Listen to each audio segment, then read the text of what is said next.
L'enveloppe était posée sur la table, au milieu du courrier. Blanche, avec le logo bleu de la Banque nationale de Beaupré. Je ne l'ai pas remarqué tout de suite, trop occupée à trier mes factures. Ce n'est qu'après avoir terminé ma deuxième tasse de café que j'ai pris l'enveloppe et l'ai fait tourner entre mes doigts. Étrange. Je n'avais aucune affaire en cours avec la Banque de Beaupré. En ouvrant la lettre, j'ai parcouru des yeux les premières lignes et j'ai senti un frisson me parcourir l'échine. Chère Madame Lefebvre, nous vous rappelons votre retard de paiement pour votre mensualité de crédit immobilier. Ce qui suivait était un montant qui m'a donné le vertige. 7 245 €. Mais qu'est-ce que c'est que cette histoire ? Ai-je marmonné en continuant ma lecture. La lettre indiquait que j'avais un arriéré sur ma deuxième mensualité d'un prêt de 850 000 €, contracté en mars. Si je ne réglais pas les arriérés sous 2 semaines, la banque serait contrainte d'entamer une procédure de saisie immobilière. Ma première pensée fut d'appeler la banque pour leur expliquer qu'il y avait une erreur. Je n'avais jamais contracté un prêt d'un montant aussi astronomique. Ma petite maison de la rue des Ormes, achetée avec Henri il y a 32 ans, était payée depuis longtemps. Pourquoi moi, une veuve de 67 ans, aurais-je contracté un nouveau prêt ? J'ai composé le numéro de la Banque nationale de Beaupré indiqué sur la lettre. Après une longue attente, j'ai enfin entendu la voix d'une opératrice. Bonjour, ici Simone Lefebvre. J'ai reçu une lettre concernant un retard de paiement sur un prêt, mais il doit y avoir une erreur. Je n'ai contracté aucun prêt auprès de votre banque. Un instant, Madame Lefebvre, je vérifie les informations, répondit poliment la jeune femme. Pendant qu'elle examinait les données, j'ai regardé par la fenêtre de la cuisine mon petit jardin bien entretenu. Henri était mort il y a 10 ans et, depuis, je vivais seule dans la maison, m'habituant progressivement à ma vie de veuve. 43 ans ensemble, puis plus rien. Non, pas tout à fait le vide. J'avais des enfants, Chloé et Léo, mais ils avaient leur propre vie depuis longtemps et ne pensaient pas souvent à leur mère. Madame Lefebvre. La voix de l'opératrice m'a ramenée à la réalité. Selon nos dossiers, le 14 mars de cette année, vous avez effectivement contracté un prêt immobilier d'un montant de 850 000 € sur une durée de 30 ans. Le prêt était destiné à l'achat d'un bien immobilier au 27, les Terrasses du Lac, à Valmont. Mais c'est impossible, m'exclamai-je. Je n'ai jamais signé aucun papier pour un prêt, surtout pas pour un tel montant. Nous avons tous les documents nécessaires, Madame Lefebvre, y compris votre signature sur le contrat de prêt, des copies de votre carte d'identité, votre numéro de sécurité sociale et vos déclarations de revenus des 3 dernières années. J'ai senti ma bouche s'assécher. Quelqu'un avait utilisé mes informations pour contracter un prêt d'une somme colossale. C'est une fraude, dis-je fermement. Quelqu'un a volé mes données. Dans ce cas, vous devriez aller à la police, Madame Lefebvre. Et vous devriez venir à notre siège avec une pièce d'identité pour une audition. Mais je dois vous avertir que, jusqu'à ce que la situation soit clarifiée, la banque vous tiendra pour responsable des paiements du prêt. Après l'appel, je me suis assise à mon bureau, sentant mes mains trembler. Qui aurait pu faire une chose pareille ? Qui avait accès à mes documents ? Soudain, le téléphone a sonné. Le nom de ma fille est apparu à l'écran. Maman, tu n'as pas oublié que c'est l'anniversaire de Zoé aujourd'hui, commença Chloé sans même me saluer. On t'attend à 15 heures. Et s'il te plaît, ne mets pas cet horrible pull vert. C'est un restaurant, pas ton potager. Zoé, ma petite fille, fêtait ses 12 ans. Bien sûr que je m'en souvenais, j'avais déjà préparé un cadeau. Un bracelet en argent avec un pendentif en forme d'étoile. Je sais, Chloé, dis-je, mais j'ai un grave problème. J'ai reçu une lettre de la banque. Maman, ne recommence pas avec ça, m'interrompit-elle avec une irritation mal dissimulée. Si c'est encore une publicité pour une carte de crédit, jette-la. Combien de fois dois-je te dire que tu n'as pas besoin d'ouvrir toutes ces lettres ? Chloé, ce n'est pas une publicité. Quelqu'un a contracté un crédit de près d'1 million d'euros à mon nom. Il y eut un silence au bout du fil. Qu'est-ce que c'est que ces bêtises, maman ? Dit finalement Chloé avec un rire nerveux. Qui accorderait un tel prêt à une retraitée ? Tu confonds tout. Je ne confonds rien, objectai-je. J'ai une lettre de la banque. C'est écrit noir sur blanc. Un prêt de 850 000 €, émis à mon nom, et prétendument avec ma signature. Maman, ta tension doit encore monter en flèche. La voix de Chloé avait une douceur mielleuse qui trahissait toujours une irritation extrême. Tu es sûre d'avoir pris tes médicaments aujourd'hui ? Arrête de me parler comme si j'étais une vieille folle. J'élevais rarement la voix, mais là, je n'ai pas pu m'en empêcher. Je suis saine d'esprit et je sais exactement ce qui se passe. Quelqu'un a volé mes informations et a contracté un prêt, et je vais le signaler à la police. La police? Oh mon Dieu, maman! Tu essaies de nous faire honte devant toute la ville? Chloé semblait paniquer. Écoute, je passerai après le travail. Je regarderai cette lettre et on trouvera une solution. Mais pour l'amour de Dieu, ne passe aucun appel, d'accord? J'ai accepté, un peu perplexe face à cette réaction. Passe après le travail. En raccrochant, je me suis dit que la réaction de ma fille me paraissait étrange. N'était-elle pas devenue trop anxieuse à la simple mention de la police? Pour me distraire de mes pensées angoissantes, j'ai décidé de me préparer pour la fête de ma petite fille. J'ai sorti de mon armoire une robe bleu foncé que je ne portais que pour les grandes occasions et j'ai commencé à la repasser. Mes pensées revenaient sans cesse à ce prêt mystérieux. À 15 heures, j'étais au restaurant Le Lys d'Or, un établissement prétentieux au prix exorbitant et aux portions minuscules. Léo, mon fils, était déjà là avec sa femme, Désirée, et leurs adolescents, Nathan, 15 ans, et Manon, 14 ans. Léo travaillait comme courtier en douane et soulignait toujours son statut avec des montres et des costumes chers. « Maman, tu es encore mal coiffée », dit-il en guise de salut alors que je m'approchais de la table. « Tu as une mèche qui dépasse sur l'oreille gauche. »« Bonjour Léo », dis-je en ignorant sa remarque. « Bonjour Désiré, salut les jeunes. » Les adolescents marmonnèrent quelque chose en réponse, les yeux rivés sur leur téléphone. Désiré hocha la tête avec un sourire poli qui n'atteignit pas ses yeux. « Où est Chloé ?» demandai-je en m'asseyant sur la chaise qu'on me proposait. « Retenue au travail », répondit Léo. « Quelques problèmes avec la famille Ward. Tu sais à quel point elle prend son travail d'inspectrice au sérieux. » Chloé travaillait dans les services sociaux, s'occupant de familles dysfonctionnelles. Elle disait toujours que son travail consistait à sauver les enfants de parents incompétents. Parfois, je pensais que cette phrase était aussi un reproche à mon égard. Nous étions à table depuis une demi-heure quand Chloé est enfin arrivée avec son mari, Franck, et la star du jour, Oé. Ma petite fille, une grande fille aux cheveux bruns pour son âge, portait une robe coûteuse qui la faisait ressembler à une copie miniature de sa mère. « Mamie, tu es venue !» s'exclama Zoé avec une fausse surprise, comme si ma présence à son anniversaire était quelque chose d'inhabituel. « Bien sûr que oui, ma chérie. Je n'aurais jamais manqué ton anniversaire, dis-je en lui tendant une boîte soigneusement emballée contenant le bracelet. « Joyeux anniversaire !» Zoé prit le cadeau sans grand enthousiasme et le posa de côté, sans même le déballer. « Merci, marmonna-t-elle, puis elle se tourna vers sa cousine Manon pour lui montrer quelque chose sur son téléphone. « Maman, c'est quoi cette histoire que tu as inventée à propos du prêt ?» me chuchota Chloé en se penchant vers moi pendant que les autres étudiaient le menu. « Je n'ai rien inventé, » répondis-je tout aussi bas. « J'ai une lettre de la banque. »« Pour l'amour de Dieu, n'en parle pas devant tout le monde, » dit Chloé en se redressant avant de lancer à voix haute. « Maman, tu veux une salade ou une soupe ?» Le déjeuner se déroula dans une atmosphère tendue. Léo et Chloé discutaient d'affaires, se tournant de temps en temps vers moi avec des questions condescendantes comme « Tu te souviens encore de l'oncle Robert ?» ou « Maman, tu es sûre que ça va, seule dans cette grande maison ?» Ma maison était loin d'être grande, juste 3 chambres, un salon et une cuisine, mais les enfants laissaient entendre périodiquement que je devrais déménager dans un endroit plus petit. Je soupçonnais qu'ils voulaient simplement vendre la maison et se partager l'argent. Après le déjeuner, alors que Zoé ouvrait ses cadeaux, j'ai remarqué que Chloé et Léo échangeaient des regards entendus lorsque ma petite fille a mis de côté avec négligence le bracelet en argent. « Ça doit faire démodé », marmonna Chloé pour que je l'entende. J'ai eu envie de dire que c'était une réplique du bracelet de mon arrière-grand-mère, qu'elle avait porté toute sa vie, mais je me suis tue. À quoi bon expliquer la valeur des choses à des gens pour qui seul le prix comptait? Quand la fête fut terminée, Chloé m'a dit qu'elle passerait chez moi dans 1 heure. J'ai pris le bus pour rentrer, me sentant étrangement anxieuse. Quelque chose dans le comportement de ma fille me mettait mal à l'aise.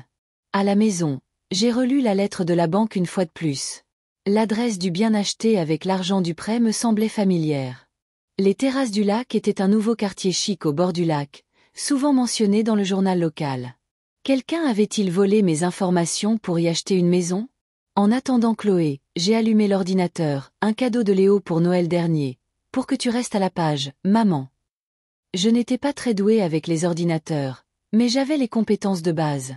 J'ai ouvert un moteur de recherche et tapé l'adresse, 27 Les Terrasses du Lac, Valmont.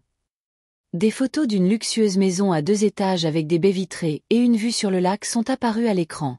La valeur d'un tel bien pouvait en effet avoisiner les 850 000 euros. J'ai fait défiler la page et me suis figé en voyant les informations sur une vente récente. La maison avait été vendue en mars de cette année, et la date de la transaction coïncidait avec la date d'émission du prêt. J'ai entendu le bruit d'une voiture qui s'arrêtait et j'ai regardé par la fenêtre.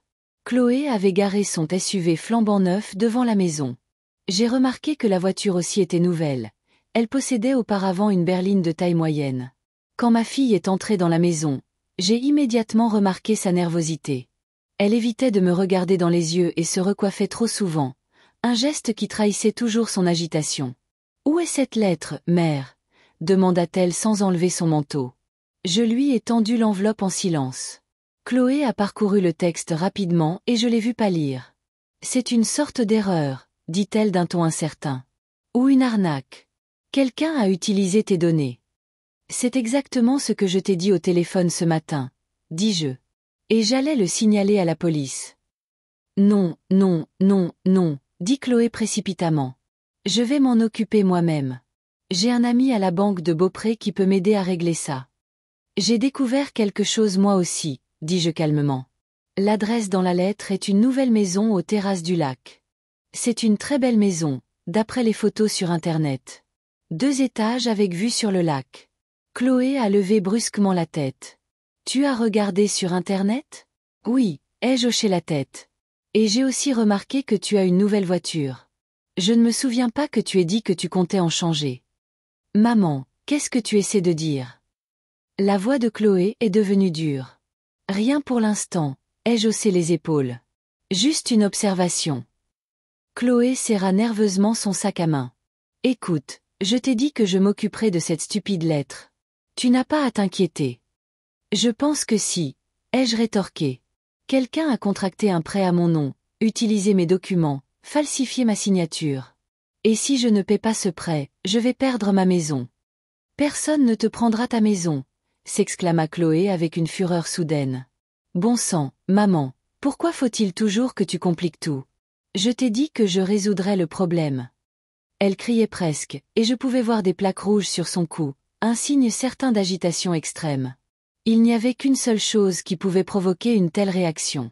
Chloé en savait beaucoup plus sur ce prêt qu'elle ne le laissait paraître. « C'est toi, » dis-je doucement, la regardant droit dans les yeux. « C'est toi qui as contracté le prêt à mon nom. » Ma fille a détourné le regard. « Ne dis pas de bêtises, maman. Pourquoi aurais-je fait ça ? » « Je ne sais pas, » répondis-je. « Mais je vais le découvrir. » Chloé m'a arraché la lettre des mains. « Je prends ça. Et s'il te plaît, ne fais rien de stupide. N'appelle pas la banque, ne va pas à la police. Je m'en occupe. » Elle est sortie de la maison en courant, claquant bruyamment la porte.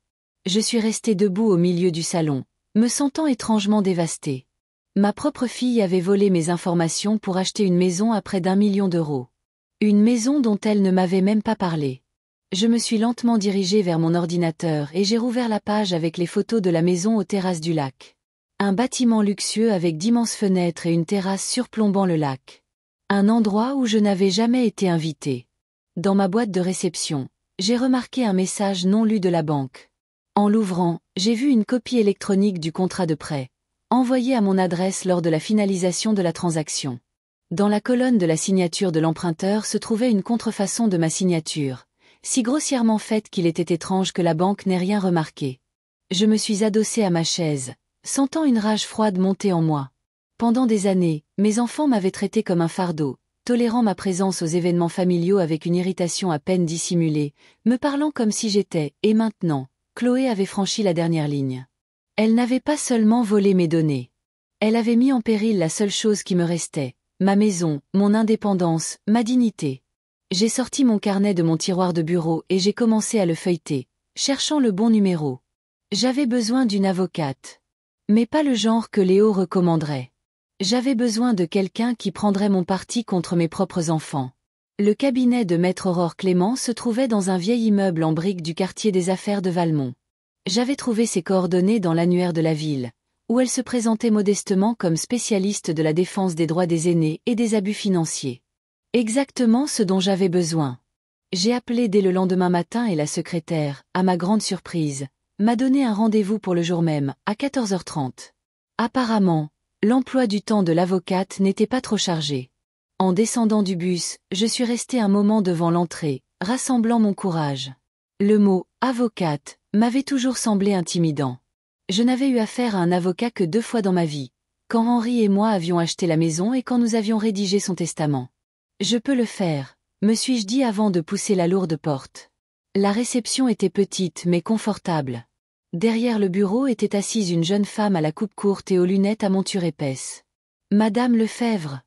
demanda-t-elle en me voyant. « Maître Clément vous attend. Entrez, je vous en prie. » Le bureau de l'avocate était inattendu. Au lieu d'un intérieur rigide et formel, j'ai vu une pièce lumineuse avec de grandes fenêtres et des plantes en pot. Derrière un large bureau était assise une femme d'une 60aine d'années, aux cheveux gris coupés courts et vêtue d'un tailleur bleu vif. « Bonjour, Madame Lefebvre. » Elle se leva et me tendit la main. « Aurore Clément. Asseyez-vous, je vous en prie. » Sa poignée de main était ferme, celle de quelqu'un habitué à montrer de l'assurance. Je me suis assise dans le fauteuil qu'elle me proposait. « Dites-moi ce qui vous amène, » dit Aurore en sortant un carnet. J'ai pris une profonde inspiration et j'ai commencé par la lettre de la banque. Je lui ai parlé de l'appel à la banque, de la réaction de Chloé, de la façon dont j'avais trouvé les photos de la maison sur Internet et de la dernière conversation que j'avais eue avec ma fille. Ma voix était tremblante, mais j'essayais de rester factuelle, sans me laisser submerger par l'émotion. Aurore écoutait attentivement, posant parfois des questions pour clarifier. Quand j'ai fini, elle s'est adossée à son fauteuil et a tapoté son stylo sur la table, pensive. Ce que vous décrivez, Madame Lefebvre, est un cas classique d'usurpation d'identité, aggravé par le fait que l'auteur est un membre de la famille. Malheureusement, ce n'est pas rare, surtout chez les personnes âgées. Pensez-vous que ma fille l'a vraiment fait ? Demandai-je, espérant encore une autre explication. Qu'en pensez-vous ? Aurore me regarda attentivement. J'ai soupiré. Je pense que oui. La nouvelle voiture, sa nervosité en parlant du prêt, sa tentative de me faire taire. Mais j'ai du mal à croire que Chloé ait pu faire ça. Elle a toujours été ambitieuse et un peu arrogante, mais de là à commettre un délit. Les gens changent, dit Aurore. Et pas toujours pour le meilleur. Dites-moi, votre fille a-t-elle déjà montré des signes, disons, de manque de respect pour votre indépendance personnelle et financière ? Je réfléchis. Il y a eu de nombreux cas au fil des ans où mes enfants ont essayé de contrôler mes décisions, surtout celles liées à l'argent. Après la mort d'Henri, mon mari, Léo a insisté pour que je lui donne une procuration pour gérer mes comptes. Il prétendait que ce serait plus sûr, mais j'ai refusé. Ça a provoqué un scandale. Il a même menacé de me faire déclarer inapte si je continuais à m'entêter. Et l'immobilier ? On a parlé de vendre votre maison ? Tout le temps, ai-je hoché la tête. Surtout ces 2 dernières années. Chloé dit qu'elle est trop grande pour moi seule, que je ne peux pas l'entretenir. Et Léo calcule combien je pourrais en tirer en la vendant. Ils m'ont même trouvé un charmant petit appartement dans une résidence pour seniors. Aurore prit une note dans son carnet. Avez-vous un testament ? Qui hérite de vos biens ? Chloé et Léo, à parts égales, dis-je. C'est ce qu'Henri et moi avions décidé il y a des années. Bien que j'admette avoir pensé à le changer dernièrement. Laisser l'argent aux petits-enfants plutôt qu'aux enfants. Je vois, hocha la tête Aurore. Maintenant, revenons à notre affaire. Nous avons plusieurs options. La première est d'aller à la police et de porter plainte pour fraude. C'est la solution la plus radicale, et cela pourrait entraîner des poursuites pénales contre votre fille. J'ai tressailli à ces mots. Chloé, une criminelle ? Ma fille, en prison ? Cela semblait absurde. Y a-t-il d'autres options ? Demandai-je doucement. La deuxième option est une action en justice au civil, poursuivit Aurore. Nous pourrions poursuivre votre fille et faire annuler le contrat de prêt comme étant frauduleux. C'est moins radical qu'une affaire pénale, mais cela entraînerait tout de même un scandale public. Et la troisième option ? J'ai serré nerveusement mon sac à main.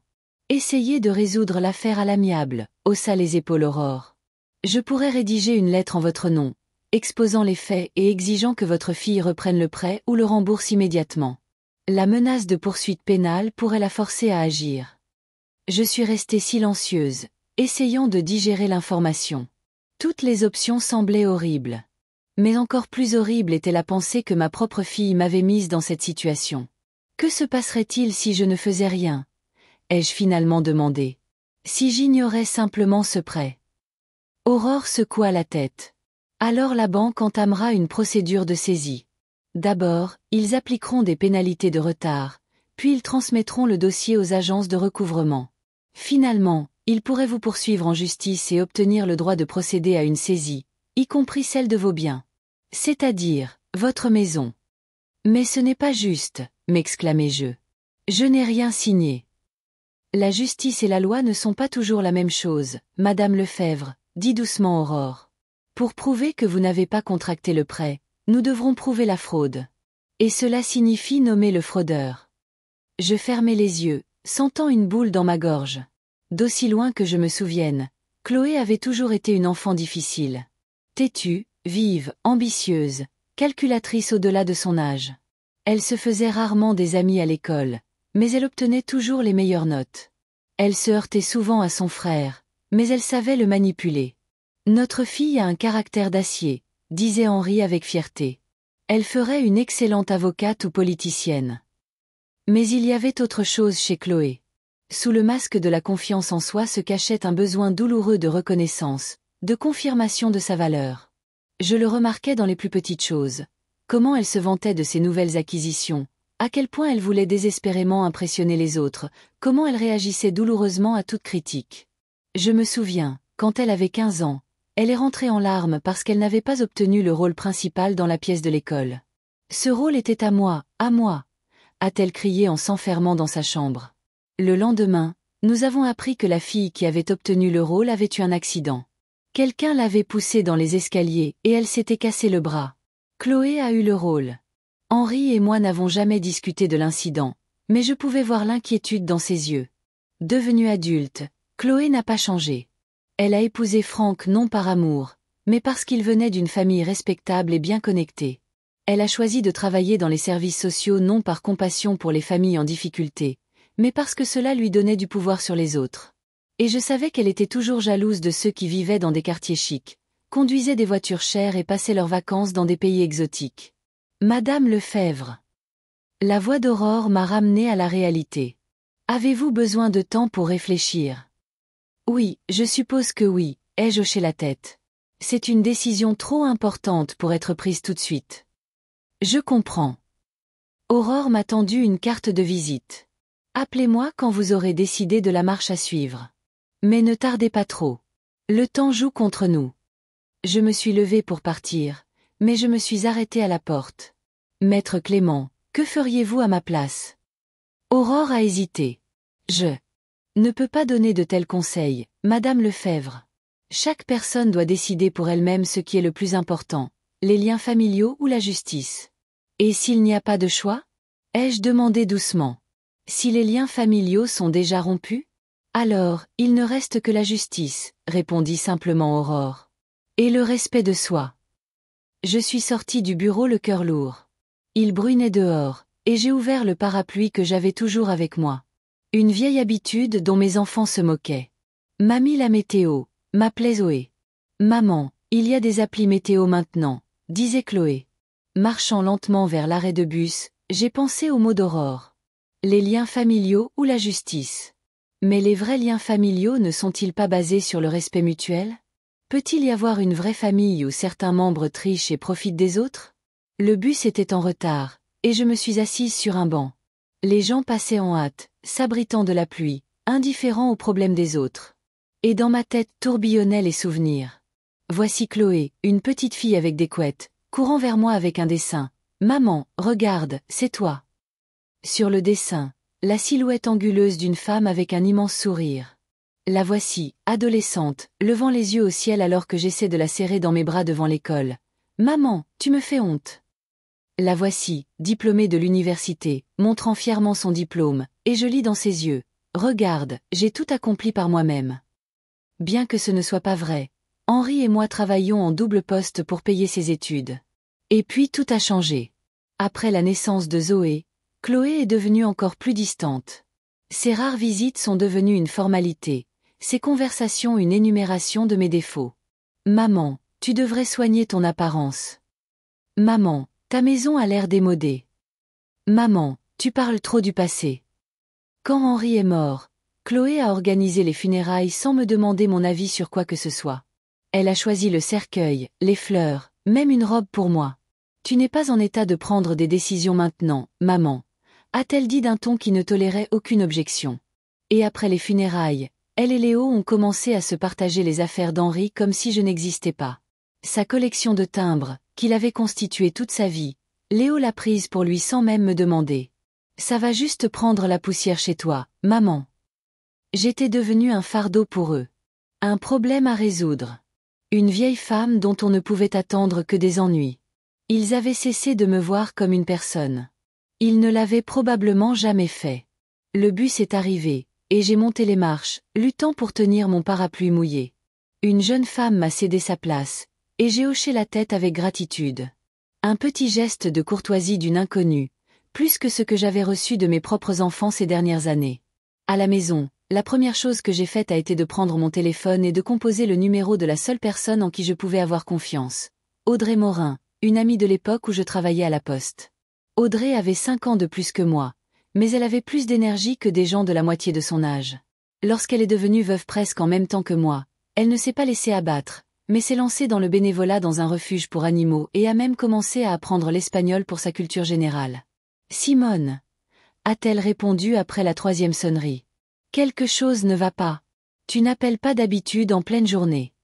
Je lui ai brièvement raconté la situation du prêt et ma visite chez l'avocate. Quelle vipère! S'exclama Audrey quand j'eus fini. Après tout ce que toi et Henri avez fait pour elle. Simone, tu devrais la poursuivre en justice. Non, à la police. Fais-lui répondre de ses actes devant la loi. Je ne sais pas, Audrey, ai-je soupiré. C'est ma fille. Comment puis-je l'envoyer en prison? Comment peut-elle voler sa propre mère? A rétorqué Audrey. Simone, écoute-moi. Je sais que tu aimes tes enfants. Toutes les mères aiment leurs enfants, même les plus ingrats. Mais parfois, l'amour signifie les laisser affronter les conséquences de leurs actes. Si Chloé s'en sort avec cette arnaque, que fera-t-elle la prochaine fois? Ces paroles avaient du sens, mais j'avais encore du mal à accepter l'idée de porter plainte contre ma propre fille. Je vais y réfléchir, dis-je. J'ai besoin de temps. Juste pas trop, m'a averti Audrey. Ces banquiers n'attendront pas éternellement. Et souviens-toi, je suis de ton côté, quelle que soit ta décision. Après avoir parlé à Audrey, je me sentais un peu mieux. Au moins, il y avait une personne au monde qui me soutenait sans condition. J'ai préparé un thé et je me suis assise près de la fenêtre, regardant la pluie se transformer en une averse torrentielle. Les gouttes tambourinaient sur la vitre, créant un rythme apaisant. Mes pensées s'éclaircissaient lentement. Que dirait Henri s'il était dans cette situation? Mon mari était un homme bon, mais avec des principes fermes. Justice doit être faite, disait-il souvent. Et aussi, tu ne peux pas laisser les autres s'essuyer les pieds sur toi, même si ces autres sont tes propres enfants. Peut-être avais-je laissé mes enfants me manquer de respect pendant trop longtemps. Peut-être était-ce ma douceur et ma nature accommodante qui avaient conduit Chloé à franchir ce pas. Elle savait que je préférerais me taire plutôt que de faire une scène. Mais pas cette fois. Arrêter d'être le paillasson sur lequel les gens s'essuient les pieds. Ne plus être l'invisible dont la vie peut être ignorée. Ne plus être la vieille maman déconnectée que l'on tolère par politesse. J'ai pris le téléphone et composé le numéro d'Aurore Clément. Madame Lefebvre, répondit-elle, surprise. Je ne m'attendais pas à avoir de vos nouvelles sitôt. J'ai pris ma décision, dis-je fermement. Je veux intenter une action en justice contre ma fille, et porter plainte à la police pour fraude. En êtes-vous sûr? Je pouvais entendre le doute dans la voix d'Aurore. C'est une grande étape. Absolument sûr, ai-je répondu. Si je recule maintenant, je ne me respecterai plus jamais. Et mes enfants ne me respecteront plus jamais non plus. Très bien, dit Aurore après une pause. Revenez demain matin à 10 heures. Nous préparons les documents nécessaires. En raccrochant, je me suis sentie étrangement soulagée. Pour la première fois depuis des années, j'avais pris une décision en pensant à moi, et non à ce que diraient les enfants. C'était effrayant et libérateur à la fois. Le téléphone a de nouveau sonné. Le nom de Léo est apparu à l'écran. Maman, tu es devenue folle, commença-t-il sans saluer. Chloé vient de m'appeler, hystérique. Elle dit que tu la menaces de la poursuivre en justice pour une lettre de la banque. Ce n'était pas rien, Léo, dis-je calmement. Ta sœur a contracté un prêt à mon nom sans que je le sache. Ça s'appelle une fraude. Oh, allons, maman, renifla mon fils. Quelle affaire? Elle a pris un prêt, elle le rembourse.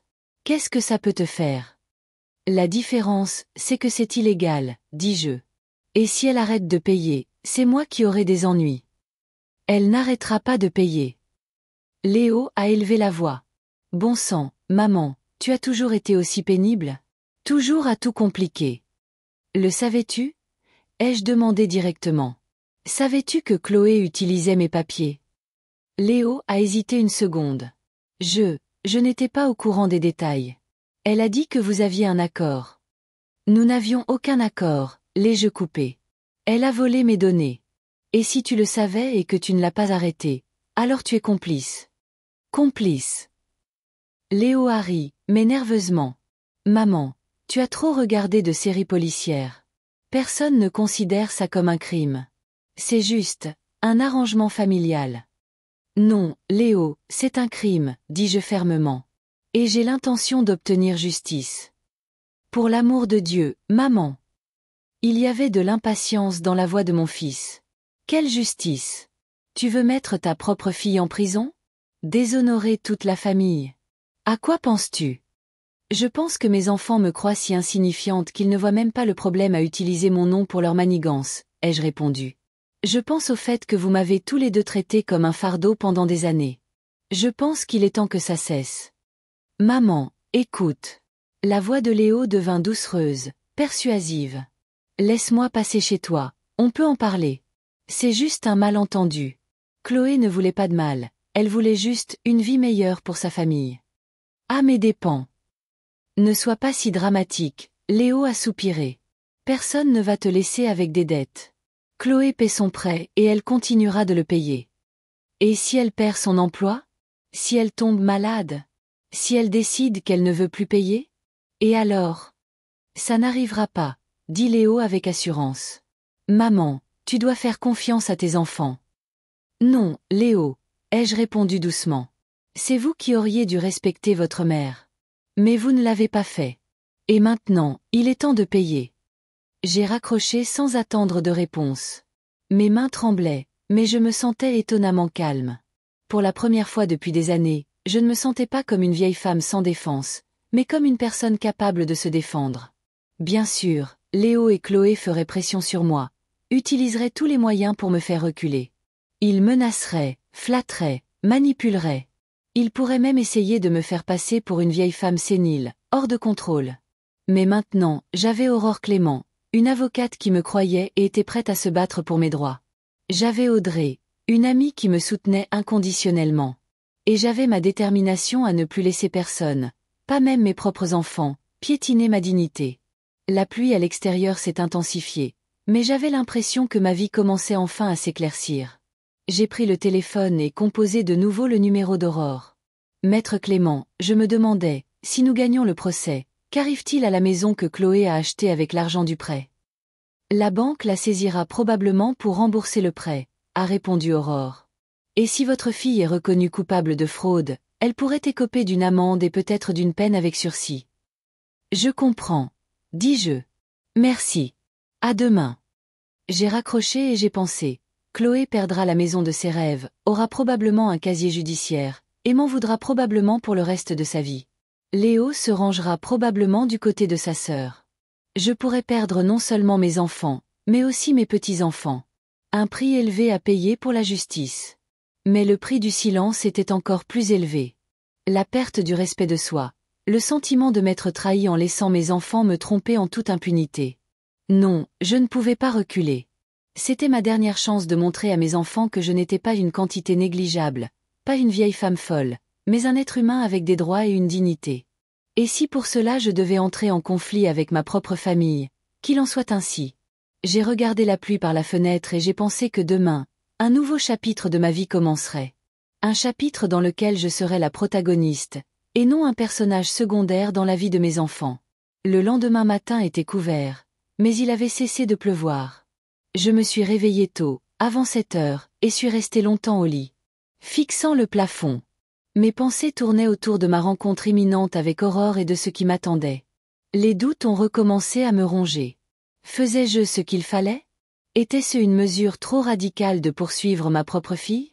Le téléphone sur la table de chevet a sonné. J'ai regardé l'écran. Chloé. Mon doigt a hésité sur le bouton de réponse, mais j'ai décidé de ne pas décrocher. Quoi qu'elle dise maintenant, cela ne changerait pas ma décision.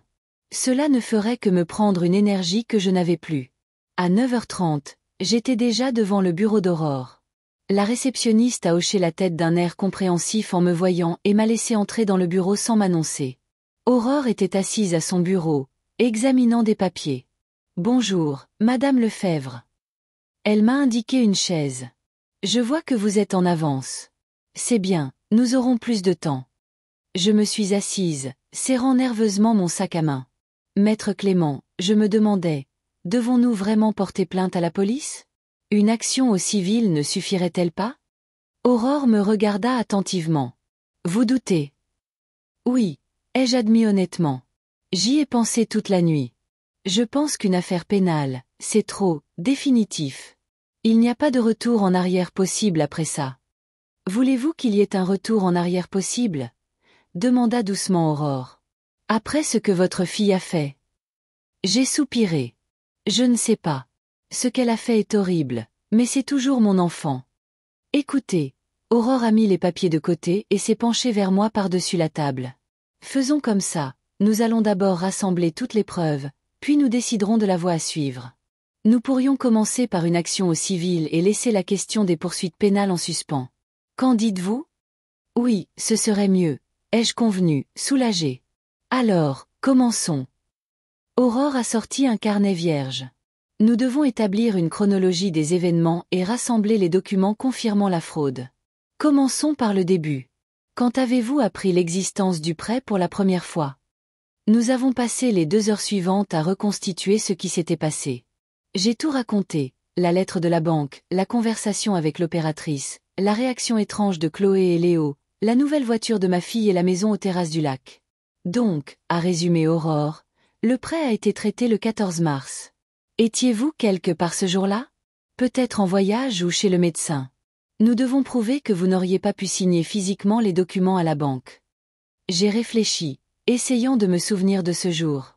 Le 14 mars. Oui, je me souviens. J'avais un bilan de santé de routine à la clinique Sainte-Élisabeth ce jour-là. Ça a pris presque toute la journée, de 8 heures du matin à 15 heures. D'abord des analyses, puis une consultation chez le cardiologue, puis d'autres procédures.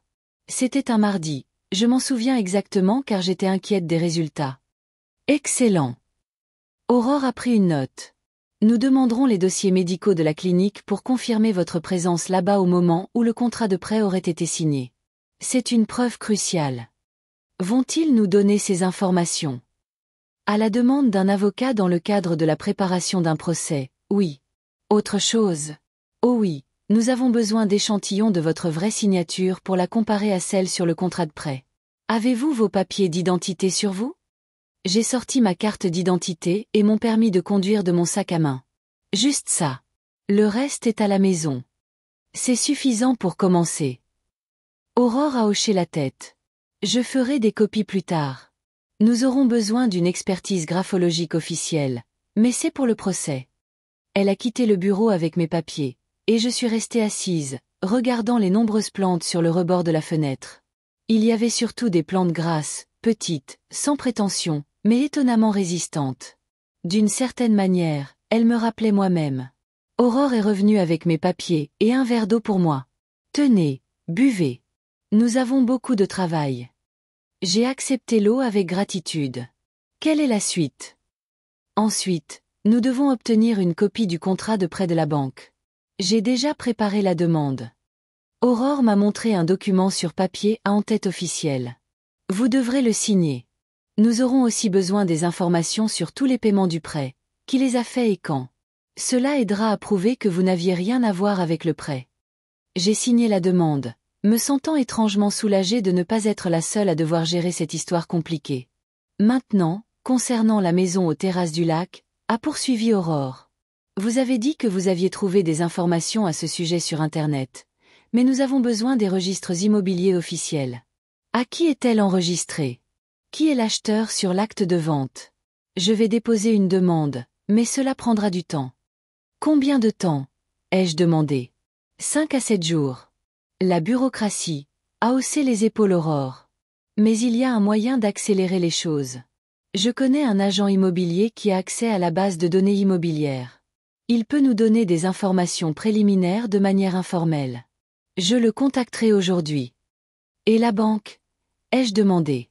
Comment ont-ils pu accorder un prêt aussi important sans vérifier tout en profondeur? C'est une bonne question, a hoché la tête Aurore.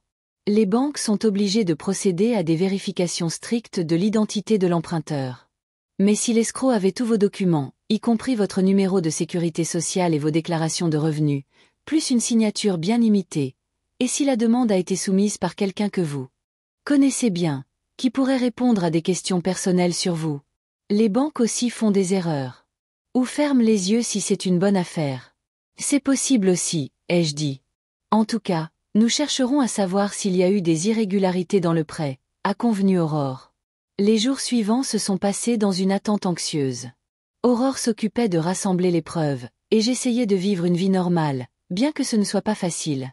Les enfants n'appelaient pas, ni Chloé ni Léo.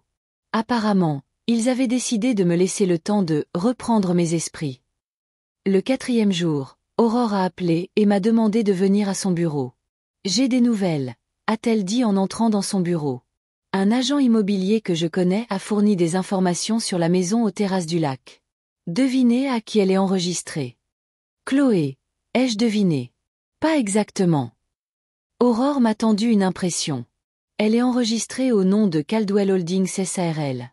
C'est une société à responsabilité limitée créée par votre gendre, Frank Caldwell, il y a 2 mois, peu avant l'achat de la maison. J'ai froncé les sourcils. Pourquoi toutes ces complications? Pourquoi ne pas enregistrer la maison directement à leur nom? Pour cacher le véritable propriétaire, a expliqué Aurore. C'est une pratique courante lorsque les gens veulent cacher quelque chose. Dans ce cas, je pense que votre fille et son mari voulaient cacher le lien entre le prêt à votre nom et l'achat de la maison. Si la maison avait été directement au nom de Chloé, il aurait été trop évident d'où venait l'argent. Mais ils vivent dans la maison, non? Comment explique-t-il cela? Officiellement, ils louent la maison à Caldwell Holdings. Du moins, c'est ce que ma source a dit. Le loyer est de 900 € par mois, ce qui est bien en dessous du prix du marché pour une maison comme celle-ci. J'ai secoué la tête, stupéfaite de la ruse de ma fille. Je ne la savais pas capable de telles machinations. Ce n'est pas tout, a poursuivi Aurore. J'ai reçu une copie du contrat de prêt de la banque. Regardez la signature. Elle me l'a tendue. Dans la colonne de la signature de l'emprunteur se trouvait un gribouillis qui ressemblait vaguement à ma signature. Ça ne ressemble même pas, m'exclamai-je. Comment la banque a-t-elle pu accepter une contrefaçon aussi évidente? Parce que quelqu'un à la banque a aidé votre fille. Aurore a tapoté du doigt le document. Notez le nom du conseiller de crédit qui a traité la transaction. Thomas Perrin. Ce nom vous dit-il quelque chose? J'ai hésité. Non, je ne m'en souviens pas. Et votre fille? Je ne sais pas. Attendez. Je me suis souvenu de la conversation à l'anniversaire de Zoé. Léo avait mentionné un certain Thomas, quelqu'un avec qui Chloé était allée à l'université. Je crois qu'ils sont sortis ensemble pendant un certain temps, mais je ne suis pas sûre que ce soit le même Thomas. Ça vaut la peine de vérifier, a noté Aurore. Si le conseiller de crédit connaissait personnellement votre fille, cela expliquerait comment elle a réussi à contourner les contrôles standards. Aurore a sorti un autre document. Voici le relevé du prêt. 2 paiements ont déjà été effectués. Devinez par qui? Chloé. Non. Caldwell Holdings. L'argent provient d'un compte d'entreprise. Une autre tentative de cacher le lien. Je me suis adossée à ma chaise, essayant de digérer ce que j'entendais. Ma fille n'avait pas seulement utilisé mes documents, elle avait construit tout un stratagème pour dissimuler ses actions. Et Léo? Ai-je demandé. Avez-vous découvert son rôle dans tout ça? Il n'y a aucune preuve directe de son implication, a répondu Aurore. Mais à en juger par sa réaction telle que vous l'avez décrite, il était certainement au courant des machinations de sa sœur. La question est de savoir s'il l'a activement aidée ou s'il a simplement fermé les yeux. À ce moment-là, le téléphone portable d'Aurore a sonné. Elle s'est excusée et a répondu. La conversation a été courte, mais après, le visage de l'avocate s'est illuminé. Excellente nouvelle. La clinique Sainte-Élisabeth a confirmé que le 14 mars, vous y étiez bien de 8h30 à 15h45. Ils ont conservé tous les enregistrements, y compris lors de chaque procédure et consultation. Et le contrat de prêt, selon le cachet de la banque, a été signé à 11h20 le même jour. Donc, je ne pouvais physiquement pas être à la banque à ce moment-là, ai-je dit. Exactement, a hoché la tête Aurore. C'est un alibi en béton. Maintenant, nous avons toutes les preuves dont nous avons besoin pour le procès. La signature falsifiée, votre alibi pour l'heure de la signature du contrat, le rôle douteux du conseiller de crédit et le stratagème évident pour dissimuler le véritable objectif du prêt. Je suis restée silencieuse, digérant l'information. D'un côté, j'étais soulagée que des preuves irréfutables aient été rassemblées. De l'autre, j'étais déprimée à l'idée de la minutie avec laquelle Chloé avait tout planifié. Ce n'était pas un acte impulsif ou un moment de faiblesse. C'était une arnaque bien pensée contre sa propre mère. « Ça va ?» demanda Aurore, remarquant mon état. « Pas vraiment, ai-je répondu honnêtement. Je n'arrive tout simplement pas à croire que ma fille, qu'elle ait pu me faire ça. » Malheureusement, ce n'est pas rare, a déclaré Aurore. Surtout quand il s'agit de parents âgés. Beaucoup d'enfants commencent à les voir non pas comme des êtres humains à part entière, mais comme une propriété, une nuisance ou une source d'héritage potentiel. C'est triste, mais c'est une réalité. J'ai hoché la tête, les larmes me montant aux yeux. Vous savez, quand Henri, mon mari, est mort, j'ai pensé que rien de pire ne pourrait m'arriver dans la vie. Mais ça fait encore plus mal.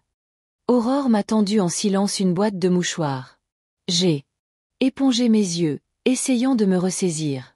Je suis désolée, je ne suis généralement pas aussi émotive. Ne vous excusez pas, dit doucement Aurore. Vous avez tout à fait le droit de ressentir ce que vous voulez dans une situation comme celle-ci. Nous sommes restés silencieux un moment. Puis Aurore a demandé, « Que voulez-vous faire maintenant ? Nous avons suffisamment de preuves pour une action au civil. Si nous gagnons, la banque annulera le contrat de prêt et vous n'aurez pas à payer le prêt. Mais la maison sera probablement confisquée car elle a été achetée avec des fonds obtenus illégalement. » Et l'affaire pénale ? Ai-je demandé doucement. Pour cela, vous devriez déposer une plainte auprès de la police, a répondu Aurore. Ils mèneront leur enquête et s'ils trouvent suffisamment de preuves, l'affaire sera renvoyée au procureur. Si votre fille est reconnue coupable, elle pourrait écoper d'une amende et peut-être d'une peine avec sursis. La prison ferme est rare dans ces cas, surtout s'il s'agit d'une première infraction. Je me suis demandé, est-ce que je voulais que ma fille ait un casier judiciaire ? Non. Mais est-ce que je voulais qu'elle réalise la gravité de ce qu'elle avait fait ? Absolument. Pourrions-nous commencer par l'action au civil ? Ai-je demandé. Pourrions-nous laisser l'affaire pénale en suspens ? Je veux voir comment Chloé réagit. Peut-être qu'elle reprendra ses esprits, qu'elle admettra sa culpabilité. Bien sûr, a convenu Aurore. Nous pouvons procéder par étapes. D'abord, nous engageons une action au civil, puis, en fonction de l'évolution des choses, nous déciderons d'impliquer ou non la police. Merci. J'étais soulagée. Quand pouvons-nous déposer la plainte ?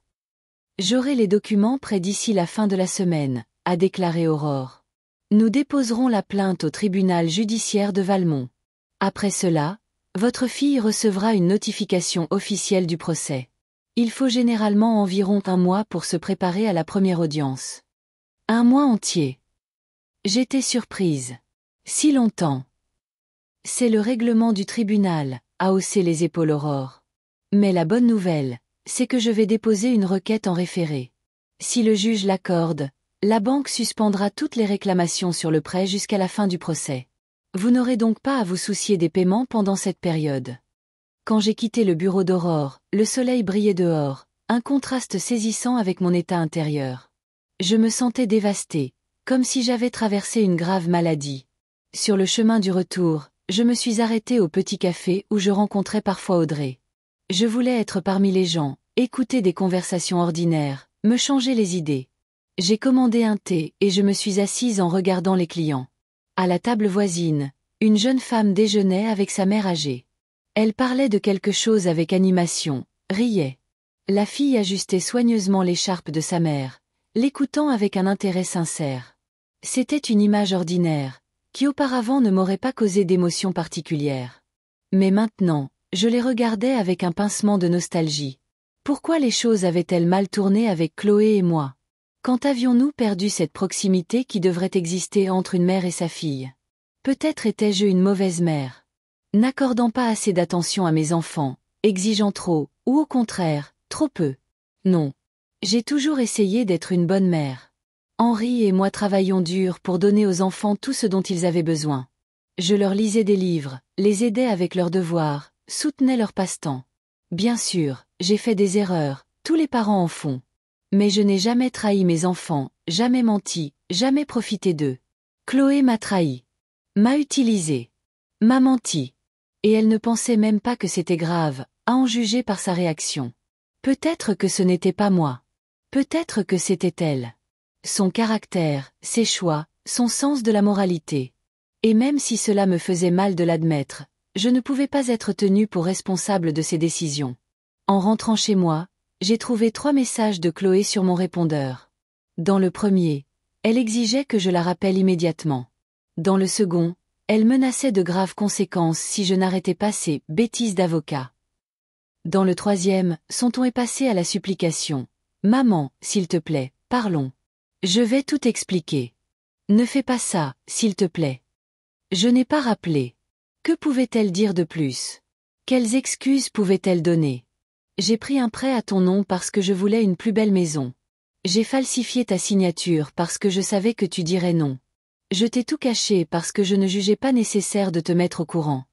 Aucune explication ne pouvait changer ce qui s'était passé.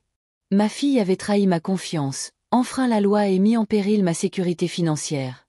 Et le pire, c'est qu'elle n'y voyait même pas de mal. Je me suis couché tôt, mais je n'ai pas pu dormir pendant longtemps, ressassant les événements des derniers jours. Toutes les preuves indiquaient que Chloé avait agi de manière délibérée et calculée. Elle n'avait pas seulement utilisé mon nom, elle avait créé un stratagème pour dissimuler ses actions.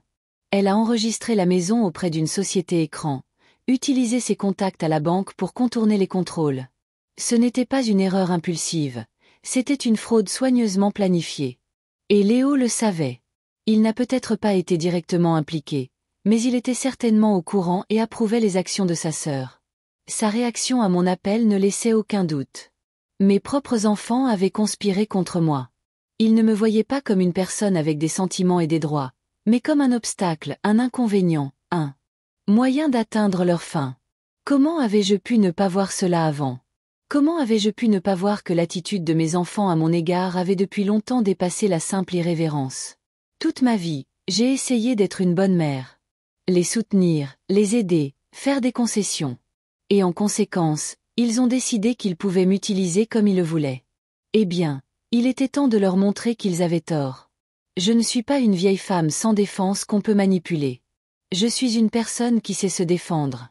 Je suis une mère qui aimait ses enfants, mais qui ne les laissera pas piétiner ma dignité. Oui, j'ai mal. Oui, je me sens trahie. Mais cette douleur ne me brise pas. Au contraire, elle me donne de la force. La force de me battre pour la justice. La force de montrer à mes enfants que leurs actions ont des conséquences. La force de me respecter enfin. J'ai appelé Aurore ce matin-là et je lui ai dit que j'étais prête à poursuivre en justice dès que possible. Il était temps d'agir de manière décisive. Cela faisait 2 semaines que la plainte avait été déposée. Aurore m'avait prévenu que Chloé recevrait une notification officielle du procès dans les prochains jours. Après cela, nous pouvions nous attendre à une nouvelle vague d'appels et de tentatives pour m'influencer. Je m'étais donc préparé mentalement à la tempête à venir. Cependant, contre toute attente, le téléphone est resté silencieux. Ni Chloé ni Léo n'ont essayé de me contacter. J'ai même commencé à m'inquiéter. Peut-être qu'il était arrivé quelque chose aux enfants. Mais ensuite, j'ai décidé qu'ils m'ignoraient simplement, espérant que je reprendrais mes esprits et que je retirais la plainte. Jeudi matin, j'ai reçu un appel d'Audrey. Elle parlait vite et avec enthousiasme. « Simone, tu es assise? Tu ferais mieux de t'asseoir. »« Qu'y a-t-il » ai-je demandé, m'enfonçant dans le fauteuil près du téléphone. « Ma petite fille, Paige, tu te souviens d'elle, non ? Elle travaille à temps partiel pour le traiteur La Cuillère d'Argent, a commencé Audrey. Eh bien, elle vient de m'appeler pour me dire que leur entreprise a reçu la commande pour la fête de Chloé. La pendaison de crémaillère, c'est samedi, aux terrasses du lac. Je suis restée silencieuse, digérant l'information. Chloé organisait une pendaison de crémaillère dans une maison achetée avec un prêt obtenu frauduleusement à mon nom. Et bien sûr, elle ne m'avait pas invitée. Simone, tu es là. La voix d'Audrey m'a ramenée à la réalité. Oui, je suis là, ai-je répondu. Je suis juste en train de réfléchir à ce que j'ai entendu. C'est tout simplement scandaleux, s'exclama Audrey. Organiser une pendaison de crémaillère alors qu'il y a un procès en cours, et même pas inviter sa propre mère. J'ai toujours dit que ta Chloé était un sacré numéro, mais là, ça dépasse les bornes. Combien d'invités attend elle, ai-je demandé, surprise de mon propre calme. Paige dit que la réservation est pour 40 personnes. Cocktail, amuse-gueule, champagne, tout est haut de gamme. La fête commence à 18h. J'ai imaginé Chloé faisant visiter à ses invités sa nouvelle maison luxueuse, acceptant les félicitations, parlant des rénovations design et de la vue sur le lac. Et pas un mot sur la façon dont elle avait réussi à acheter la propriété. Merci de me l'avoir fait savoir, Audrey, ai-je dit. C'est une information importante. Qu'est-ce que tu vas faire? Sa voix semblait curieuse. Je ne sais pas encore, ai-je dit honnêtement. Mais je suis sûre que je trouverai quelque chose. Après avoir parlé à Audrey, j'ai composé le numéro d'Aurore. Heureusement, elle était là et a répondu tout de suite. Madame Lefebvre, j'allais justement vous appeler, a-t-elle dit. Les huissiers n'arrivent pas à signifier l'acte à votre fille. Elle n'ouvre pas la porte et ne répond pas au téléphone. Je crois que je sais quand et où la trouver à coup sûr, ai-je dit, et je lui ai parlé de la fête à venir. Il y eut une pause à l'autre bout du fil. Vous suggérez que nous lui signifions l'assignation en pleine pendaison de crémaillère, demanda Aurore. C'est peu conventionnel. Y a-t-il des obstacles juridiques? Ai-je demandé. Non, juridiquement, il n'y a pas d'obstacle, a répondu Aurore. L'huissier de justice a le droit de signifier les documents où que se trouve le défendeur. Mais cela pourrait provoquer un scandale. Qu'il en soit ainsi, dis-je fermement. Ma fille organise une fête dans une maison qu'elle a achetée avec de l'argent obtenu illégalement, et elle ne prend même pas la peine de m'inviter, alors que le prêt est à mon nom. Je pense qu'un petit scandale est le moins qu'elle mérite. Très bien, je contacterai l'huissier, a convenu Aurore après un moment de réflexion. Mais êtes-vous sûr de vouloir être là en personne? Ne serait-il pas préférable de laisser l'huissier faire son travail lui-même? Je me suis demandé, vraiment, pourquoi voudrais-je être là? Pour voir le choc sur le visage de ma fille? Pour savourer son humiliation? Non, ce n'était pas ça. Je voulais que Chloé réalise que je n'étais pas une vieille femme sans défense qu'on pouvait utiliser et oublier. Je suis une personne qui peut se défendre. Oui, je veux être là, dis-je fermement. Pas par vengeance, mais pour montrer à ma fille que je n'ai pas abandonné et que je n'abandonnerai pas. Je comprends. La voix d'Aurore était respectueuse. Dans ce cas, je m'arrangerai avec l'huissier pour vous retrouver samedi soir près de la maison de votre fille. Disons 17h30. C'est parfait, ai-je convenu. Tenez-moi au courant de l'endroit exact plus près de la date. Après avoir parlé à Aurore, je me sentais étrangement calme. La décision avait été prise, et maintenant, il ne me restait plus qu'à suivre le plan. Pour la première fois depuis longtemps, je me sentais en contrôle de la situation. Plutôt qu'à la dérive. Le reste de la semaine s'est passé dans une attente anxieuse. J'essayais de m'occuper avec les tâches quotidiennes, nettoyage, lecture, jardinage, mais mes pensées revenaient sans cesse à samedi. Est-ce que je faisais ce qu'il fallait? Était-ce trop cruel de gâcher la fête de ma fille? Mais chaque fois que les doutes commençaient à me ronger, je me souvenais de ce que Chloé avait fait, et ma détermination revenait. Samedi, je me suis réveillée tôt. La journée était claire et chaude. Le temps parfait pour une fête au bord du lac. Je suis restée longtemps devant mon armoire, me demandant quoi porter. Finalement, j'ai choisi une robe bleu foncé avec un col blanc, austère mais élégante. J'ai coiffé mes cheveux et appliqué un maquillage léger. En me regardant dans le miroir, j'ai vu non pas une femme brisée par le chagrin, mais une personne digne et forte. À 17h, j'ai appelé un taxi. D'habitude, j'utilisais les transports en commun. Mais aujourd'hui, c'était une occasion spéciale. De plus, je ne savais pas comment j'allais rentrer, et je ne voulais pas dépendre des horaires de bus. Aurore m'avait envoyé l'adresse d'un café près des terrasses du lac où nous devions rencontrer l'huissier. Quand le taxi s'est arrêté devant le café, j'ai vu Aurore assise à une table sur la terrasse extérieure. À côté d'elle se trouvait un homme grand, d'âge moyen, dans un costume élégant. « Madame Lefebvre », Aurore s'est levée en me voyant. « Je vous présente Maître Éric Nolin, l'huissier de justice. » Maître Nolin a hoché la tête poliment. « Bonsoir, madame. » Maître Clément m'a expliqué la situation. Je signifierai l'assignation à madame Caldwell en conformité avec toutes les règles. « Merci », dis-je en lui serrant la main, notant sa poignée de main ferme. « Voici le plan d'action », a dit Aurore. Maître Nolin se fera passer pour un employé du traiteur pour entrer dans la maison. Une fois qu'il aura localisé votre fille, il lui remettra les papiers. Vous pouvez entrer avec lui ou attendre dehors et entrer plus tard, comme vous préférez. Je me suis demandé, me présenter avec l'huissier ou attendre que les documents soient signifiés et entrer ensuite. Qu'est-ce qui ferait la plus forte impression? Je pense qu'il serait préférable que j'entre avec Maître Nolin, ai-je décidé. Chloé doit savoir tout de suite que ce n'est ni un accident ni une coïncidence. Comme vous voudrez, a hoché la tête Aurore. Rappelez-vous simplement que votre objectif n'est pas de provoquer un scandale, mais de montrer que vous êtes sérieuse et que vous ne reculerez pas. Essayez de garder votre dignité, quoi qu'il arrive. J'essaierai, ai-je promis, bien que je tremble à l'intérieur. Nous avons décidé de marcher. Il n'y avait que 10 minutes de marche du café à la maison de Chloé. En chemin, Aurore m'a de nouveau expliqué les aspects juridiques de la situation. Une fois l'assignation signifiée, votre fille sera officiellement considérée comme ayant été informée du procès. Elle aura 21 jours pour déposer une réponse auprès du tribunal. Si elle ne le fait pas, le tribunal pourra rendre un jugement par défaut en votre faveur.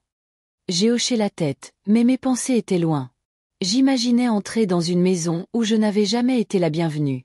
Je verrais le visage de ma fille quand elle réaliserait que ses machinations avaient été exposées. Que dirait-elle? Comment réagirait-elle? Et comment me sentirais-je? Les terrasses du lac étaient exactement comme je l'avais imaginé. Une rangée de maisons de luxe au bord du lac avec des pelouses manucurées et des voitures chères dans les allées. Le numéro 27 se distinguait même dans ce décor. Une maison à 2 étages avec des baies vitrées et une grande terrasse surplombant le lac. Plusieurs voitures étaient déjà garées devant la maison, et une musique étouffée et des rires provenaient des fenêtres ouvertes. La fête bat son plein, a dit Maître Nolin en ajustant sa cravate. Un timing parfait.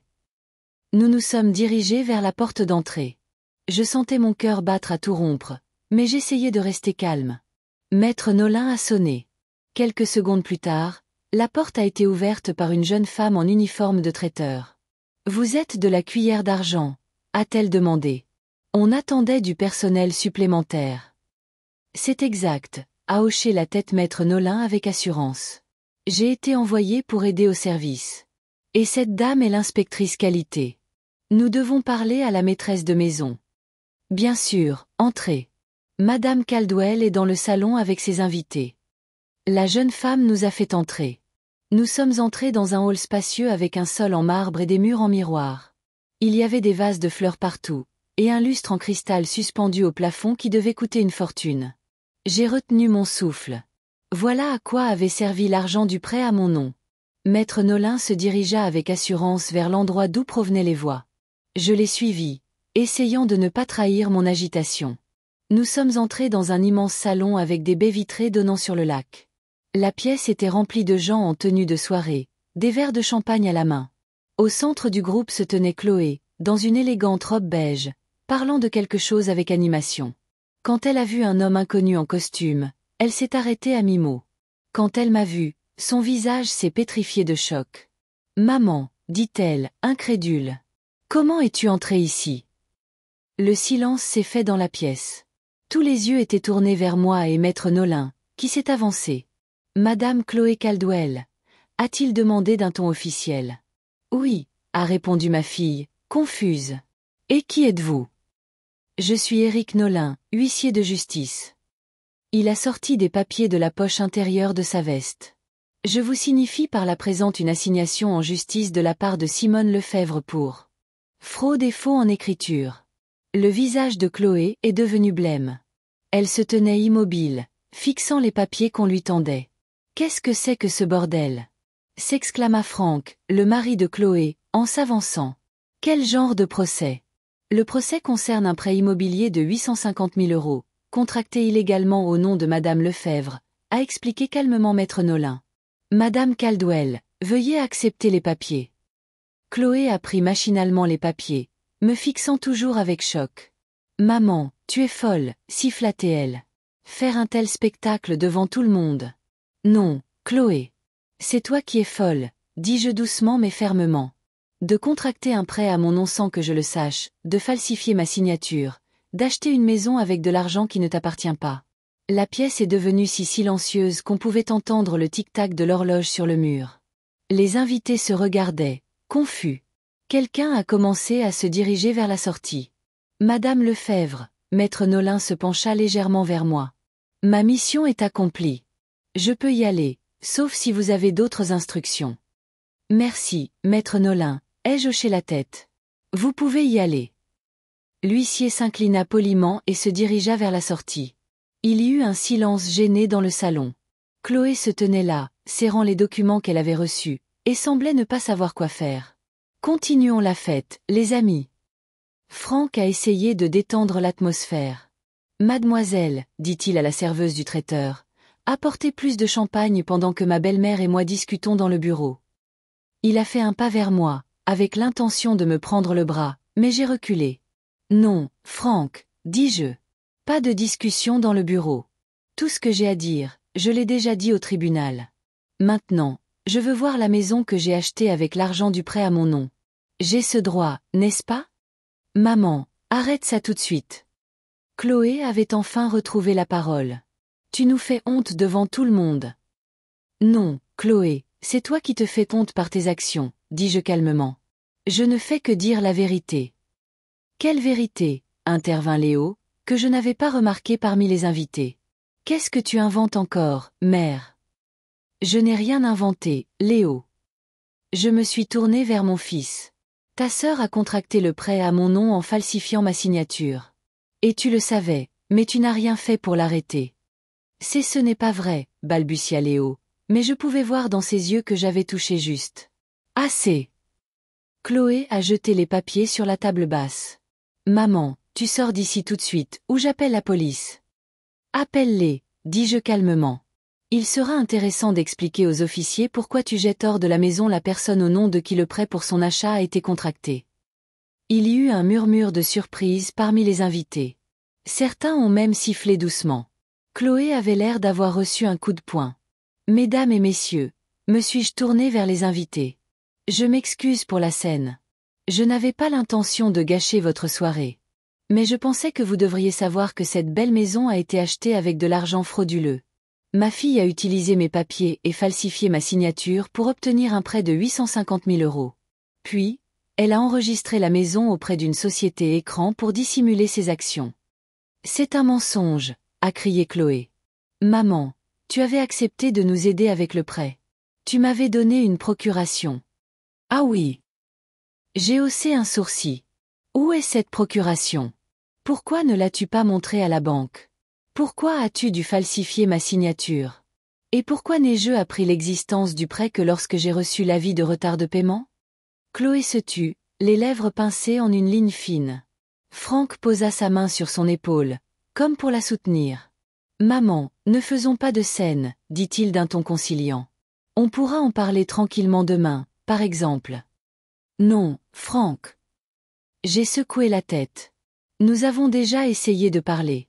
Chloé a ignoré mes appels. Léo m'a exhorté à ne rien faire de stupide. Aucun de vous n'a pris la situation au sérieux. Vous pensiez que j'allais simplement accepter, comme je le fais toujours. Mais pas cette fois. J'ai marqué une pause, faisant le tour du salon des yeux. Meubles luxueux, luminaires de créateurs, tableaux dans des cadres coûteux. Tout criait l'argent. De l'argent pris par la fraude. C'est une belle maison, dis-je. Dommage qu'il faille la vendre bientôt pour rembourser le prêt. Ou la banque la saisira. Je n'ai pas encore décidé quelle option je préfère. Tu ne peux pas faire ça, s'exclama Chloé en faisant un pas vers moi. C'est notre maison. Nous avons travaillé toute notre vie pour nous offrir une maison comme celle-ci. Non, Chloé, ai-je objecté. Tu n'as pas travaillé pour ça. Tu as juste volé de l'argent en utilisant mon nom. Et maintenant, tu vas devoir en répondre. C'est à ce moment-là que Zoé, ma petite fille, est entrée en courant dans le salon. Elle s'est arrêtée en voyant la scène tendue. « Qu'est-ce qui se passe ?» demanda-t-elle, regardant sa mère puis moi. « Mamie, pourquoi es-tu là ?»« Salut Zoé, lui ai-je souri. Je suis venue voir votre nouvelle maison. Elle est magnifique. »« Zoé, monte dans ta chambre, » dit sèchement Chloé. « Maintenant. »« Mais maman. »« Maintenant. » répéta Chloé en haussant la voix.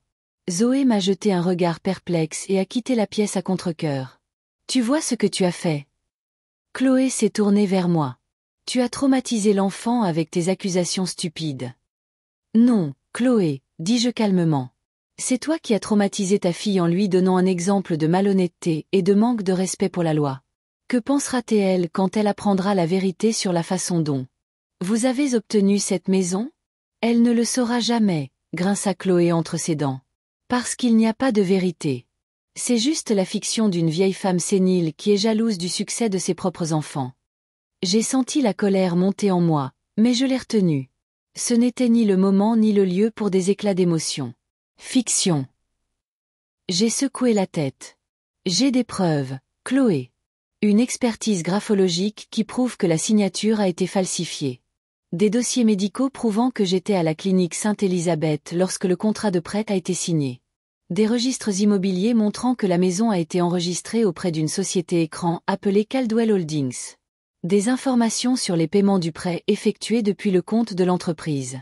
Et le témoignage de Thomas Perrin, un conseiller de crédit qui a admis vous avoir aidé à contourner les contrôles en raison de votre relation passée. À chaque mot que je prononçais, le visage de Chloé devenait de plus en plus pâle.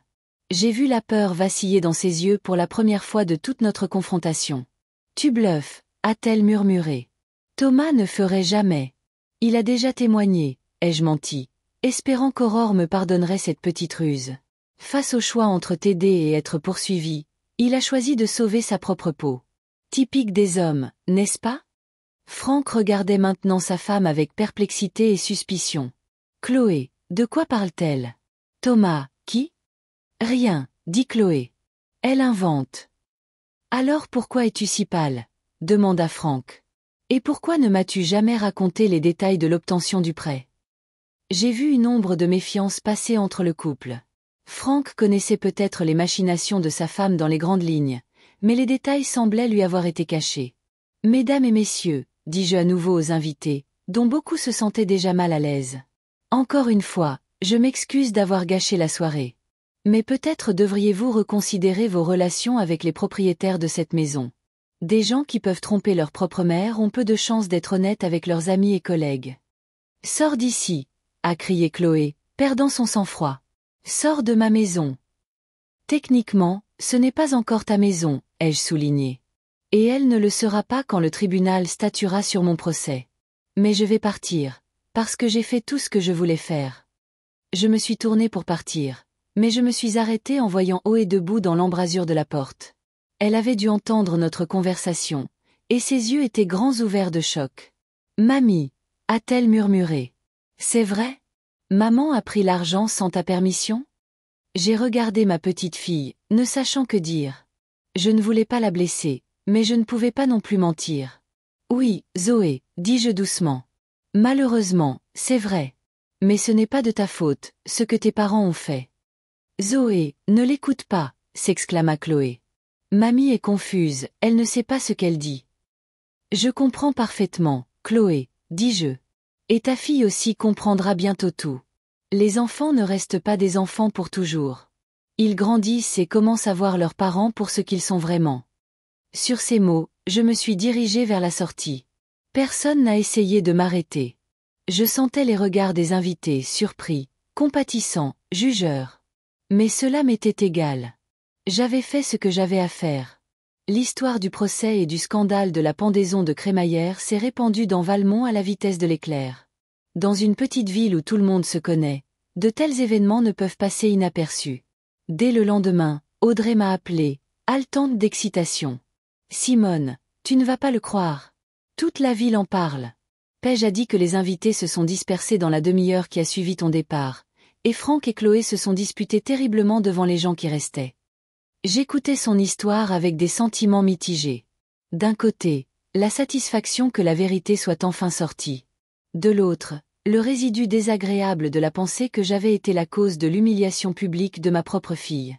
Elle l'avait peut-être mérité, mais il est toujours difficile pour une mère de voir son enfant souffrir, même si cet enfant est une femme adulte qui a commis un crime. Et Léo ? Ai-je demandé. Était-il là jusqu'à la fin lui aussi ? D'après Paige, il est parti juste après toi. On aurait dit qu'il avait vu un fantôme. Le lendemain du scandale, le téléphone de ma maison n'arrêtait pas de sonner.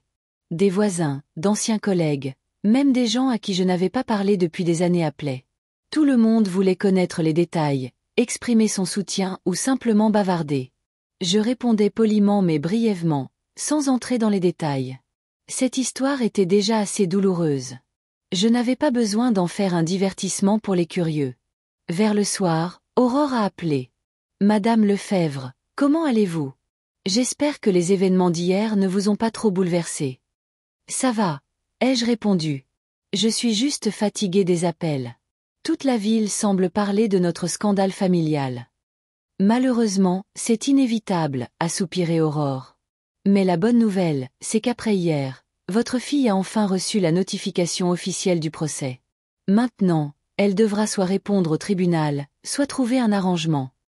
Vous pensez qu'elle voudra trouver un arrangement ? Ai-je demandé avec hésitation. Probablement. Surtout si elle engage un bon avocat. N'importe quel avocat lui conseillerait d'éviter un procès, vu la quantité de preuves contre elle. Aurore avait raison. 3 jours plus tard, Chloé m'a appelé elle-même. Sa voix semblait inhabituellement sobre. « Maman, il faut qu'on parle. Je peux passer ? » Bien sûr, dis-je, un peu surprise par son ton. Chloé est arrivée 1 heure plus tard. Elle avait l'air amaigrie, avec des cernes sous les yeux. Elle était habillée simplement, sans les vêtements chics habituels, jeans, pull, maquillage minimal. En entrant dans la maison, elle a marqué une pause, incertaine, dans le couloir, comme si elle ne savait pas où aller. « Viens dans la cuisine, dis-je. Je viens de faire du thé. » Nous nous sommes assis à table, l'une en face de l'autre.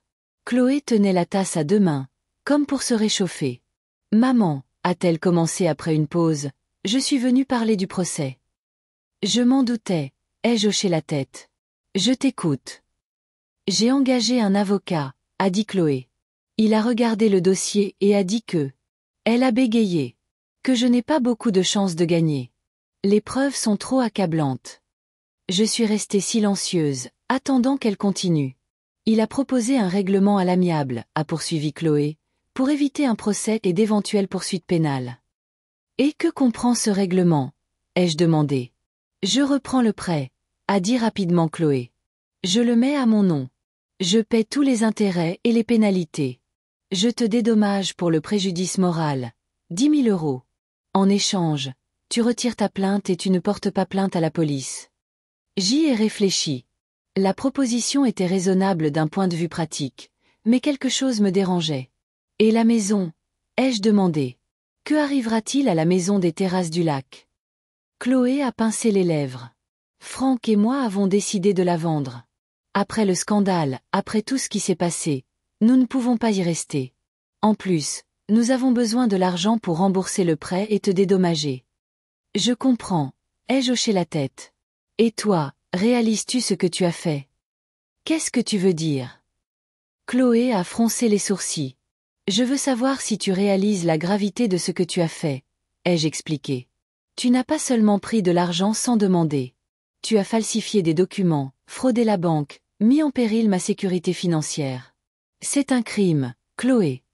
Je sais, dit-elle doucement. Mon avocat m'a expliqué toutes les conséquences possibles.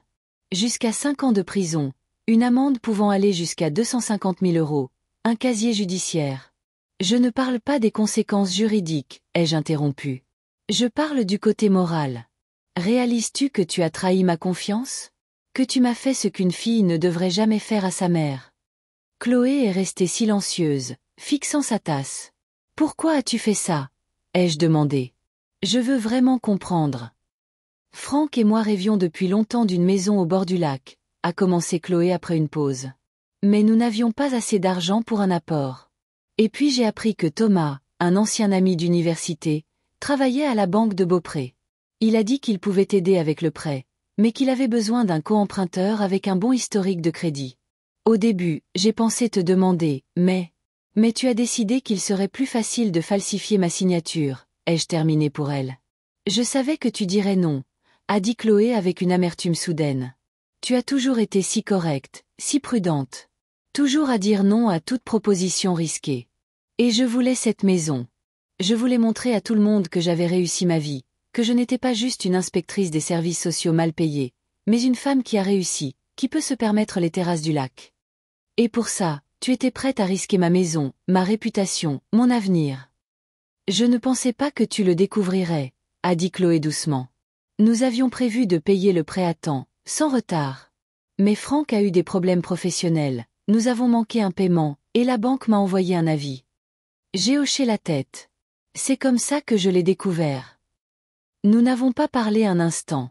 Il commençait à pleuvoir dehors. Les gouttes tapaient sur l'avant-toit, un son calme, monotone, apaisant. Eh bien, dis-je enfin. Je vais examiner ta proposition de règlement. Mais je dois consulter mon avocate. Bien sûr, a hoché la tête Chloé rapidement. Je comprends. Mais maman, s'il te plaît, ne porte pas ça devant les tribunaux. Ça ruinerait ma carrière, je perdrais mon emploi. Et Zoé, elle aurait tellement honte devant ses amis. J'ai regardé ma fille, et je n'ai pas vu de remords. J'ai vu de la peur. La peur des conséquences, pas la honte de ce qu'elle avait fait. Elle ne réalisait toujours pas que le problème principal n'était pas la menace sur sa carrière ou sa réputation, mais le fait qu'elle avait trahi sa propre mère. Je te donnerai une réponse dans quelques jours, ai-je dit. Je dois y réfléchir. Chloé est partie, laissant derrière elle un sentiment d'inachevé. Je n'ai vu en elle aucun remords sincère, seulement le désir d'éviter les ennuis. Et cela m'a fait douter de l'idée d'un règlement à l'amiable. Le lendemain, Léo est arrivé. Contrairement à sa sœur, il était agressif dès le début. « Maman, ça va trop loin. Tu réalises que tu détruis notre famille avec tes actions ? » « Je ne détruis pas la famille, Léo, dis-je calmement.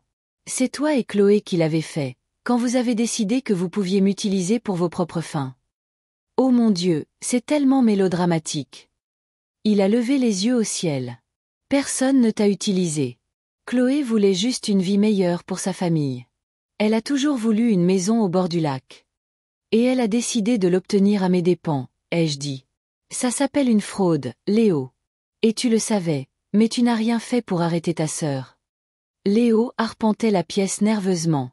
Écoute, je n'étais pas au courant de tous les détails, d'accord ?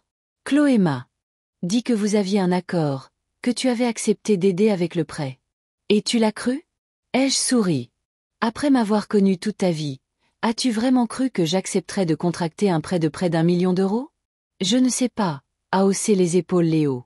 Peut-être que tu as finalement décidé de faire quelque chose d'utile pour tes enfants. Ces mots m'ont frappé comme une gifle. Finalement décider de faire quelque chose d'utile. Comme si toutes les années de soins, d'amour, de soutien ne signifiaient rien. Comme si je leur devais quelque chose de plus, en plus de ce que je leur avais déjà donné. Va-t'en, dis-je doucement. Maintenant. Maman, ne sois pas si dramatique. Léo a essayé de me prendre la main. Je veux juste que tu retires la plainte. Chloé est déjà punie, tout le monde en parle, Franck est sur le point de divorcer, la maison devra être vendue. Va-t'en, ai-je répété. Je ne discute pas de ça avec toi. Surtout après ce que tu viens de dire. Léo a voulu protester, mais quelque chose dans mon visage l'a arrêté. Il a soupiré et s'est dirigé vers la porte. Tu le regretteras, maman. Quand tu seras toute seule. Après son départ, je suis restée longtemps dans la cuisine, regardant par la fenêtre et réfléchissant. Peut-être que Léo avait raison. Peut-être que j'étais trop dure avec Chloé. Après tout, c'est ma fille, quelles que soient ses erreurs. Mais ensuite, je me suis souvenue de son visage quand elle parlait des conséquences possibles pour sa carrière. Pas un mot sur la façon dont son acte m'avait affectée. Pas le moindre indice qu'elle comprenait avoir fait quelque chose d'irréparablement mal à sa propre mère. J'ai appelé Aurore et je lui ai parlé de l'offre de Chloé. Juridiquement, c'est une offre raisonnable, a dit l'avocate. Vous serez dédommagé et libéré de vos obligations de prêt. Mais bien sûr, la décision vous appartient. Que se passe-t-il si nous poursuivons le procès? Ai-je demandé.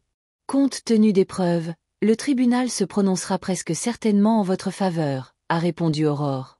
La banque sera obligée d'annuler le contrat de prêt comme étant frauduleux.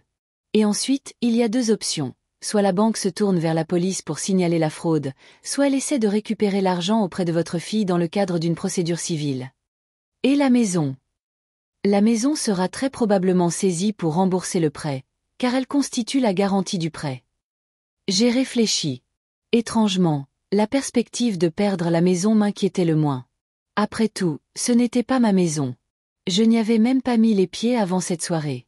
Plus importante était la question. Qu'est-ce que Chloé apprendrait si j'acceptais simplement un règlement à l'amiable? Je dois y réfléchir, ai-je dit à Aurore. Je vous ferai savoir ce que je décide. Cette nuit-là, j'ai reçu un autre appel d'Audrey. Simone, tu as entendu la dernière nouvelle? Franck a quitté Chloé. On dit qu'il était furieux quand il a découvert l'histoire du prêt. Il s'avère qu'elle ne lui avait pas tout dit non plus. J'ai soupiré. Non pas que j'ai une sympathie particulière pour Franck, mais la rupture d'une famille ne pouvait pas me réjouir. Surtout que lui et Chloé avaient une fille. Et Zoé? Ai-je demandé. Elle vit toujours avec sa mère, mais on dit que Franck va demander la garde partagée. Les problèmes se multiplient comme une boule de neige. Je ne voulais pas que ma petite fille souffre à cause de cette histoire. Mais était-ce ma faute? Les actions de Chloé n'avaient-elles pas déclenché cette chaîne d'événements? Je suis restée éveillée toute la nuit à réfléchir à la situation. Au matin, j'ai décidé que je n'allais pas accepter de règlement. Laissons le tribunal entendre l'affaire et rendre un jugement équitable. Ce n'est qu'alors que Chloé réalisera vraiment la gravité de ce qu'elle a fait. Le procès a commencé un mois plus tard. Chloé avait engagé un avocat cher de la capitale, qui a bâti sa défense sur le fait que j'aurais prétendument donné mon consentement verbal au prêt. Mais quand Aurore a présenté les preuves, expertises graphologiques, documents médicaux prouvant mon alibi, témoignages d'employés de la banque, il est devenu clair que la défense ne tenait pas la route. La juge, une femme âgée au regard perspicace, a écouté attentivement les deux parties.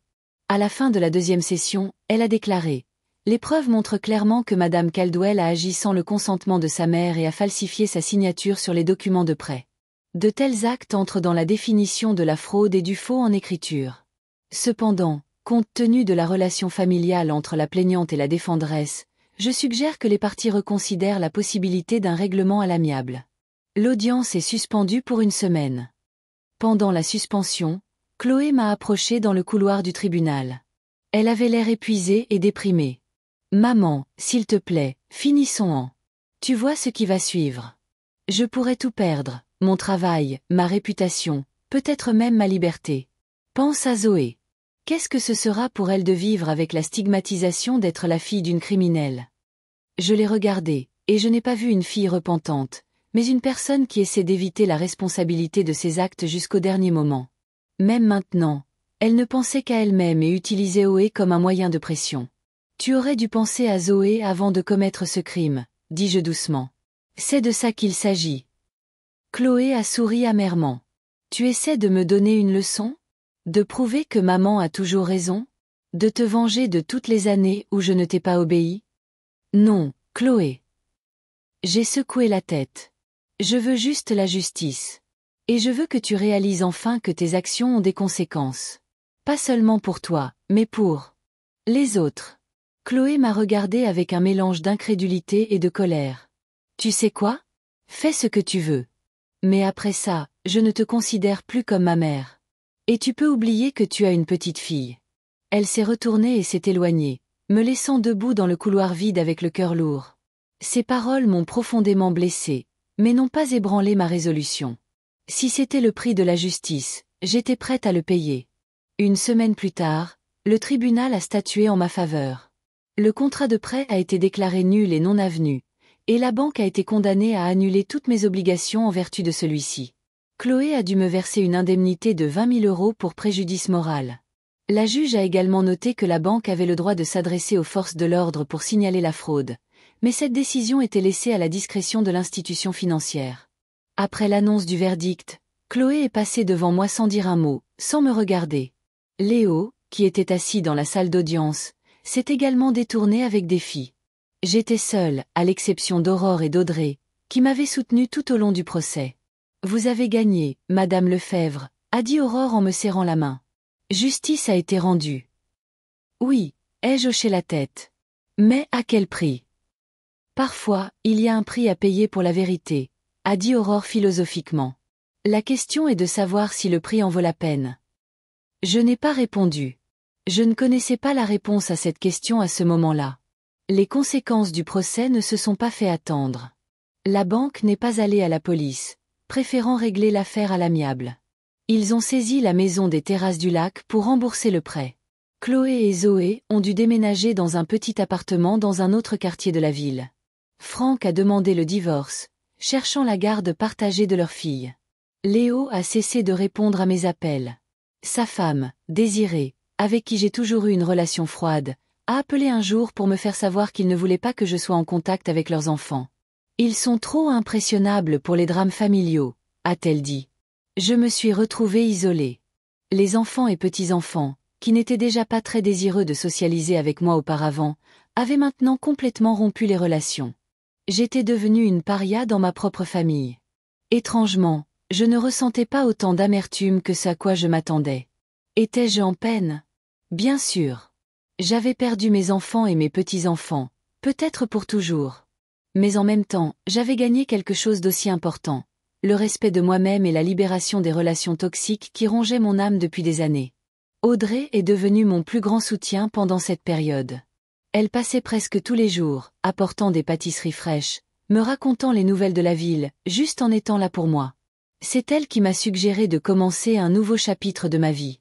Simone, depuis combien d'années vis-tu pour les autres? M'a-t-elle demandé un jour autour d'une tasse de thé. D'abord pour ton mari, puis pour tes enfants. Et quand as-tu fait quelque chose juste pour toi pour la dernière fois? Quelque chose dont tu rêvais mais que tu as reporté à plus tard? Je me suis demandé. Vraiment, quand? Peut-être avant d'avoir des enfants. Ou même avant le mariage. Tu vois, s'exclama Audrey, remarquant ma confusion. Il est temps de remédier à cela. Tu es libre. Tu as de petites économies, plus l'indemnisation du tribunal. Que aimerais-tu faire? Où aimerais-tu aller? Que aimerais-tu apprendre? Je ne sais pas, j'étais confuse. Ça fait si longtemps que je n'ai pas pensé à mes propres désirs. Alors commençons petit, a dit fermement Audrey. Je nous ai inscrites à des cours d'informatique au centre socioculturel. 2 fois par semaine, les mardis et jeudis. Ça commence mardi prochain. Des cours d'informatique. J'étais surprise. Pourquoi? Parce que le monde ne s'arrête pas, et nous non plus, a souri Audrey. Et puis, ce sera amusant. Imagine-nous en train de rire de nos tentatives maladroites pour maîtriser ces choses modernes. J'ai accepté, bien qu'avec une certaine hésitation. Je pensais qu'il était trop tard pour apprendre de nouvelles choses à mon âge. Mais Audrey était catégorique, et elle avait raison. Le cours s'est avéré être exactement ce dont j'avais besoin. Pas tant pour les connaissances que j'ai acquises, bien que j'ai beaucoup appris, mais pour l'atmosphère. Il y avait des gens de mon âge, avec des problèmes et des intérêts similaires. Des gens qui ne me regardaient pas comme un fardeau ou une source d'héritage potentiel. Des gens avec qui je pouvais socialiser d'égal à égal. Environ 1 mois après le début du cours, j'ai reçu un appel d'Aurore. Madame Lefebvre, j'ai des nouvelles pour vous. La Banque nationale de Beaupré vous propose 15 000 € supplémentaires pour préjudice moral. Ils ont admis que leur employé, Thomas Perrin, a violé leur procédure de contrôle lors de l'octroi du prêt, et ils veulent éviter d'autres poursuites. Eh bien, c'est assez juste, ai-je dit. Si la banque avait été plus vigilante, rien de tout cela ne serait arrivé. Tout à fait, a convenu Aurore. Je vais préparer tous les documents nécessaires. Comment allez-vous, au fait? Étonnamment bien, ai-je dit honnêtement. Bien sûr, passer du temps avec mes petits-enfants me manque, mais sinon, je me sens plus libre que je ne l'ai été depuis des années. Je suis contente de l'entendre, la voix d'Aurore semblait sincèrement heureuse. Vous savez, j'ai vu beaucoup de cas comme celui-ci, et souvent, les gens, même s'ils gagnent au tribunal, ont l'impression d'avoir perdu à cause d'une relation brisée.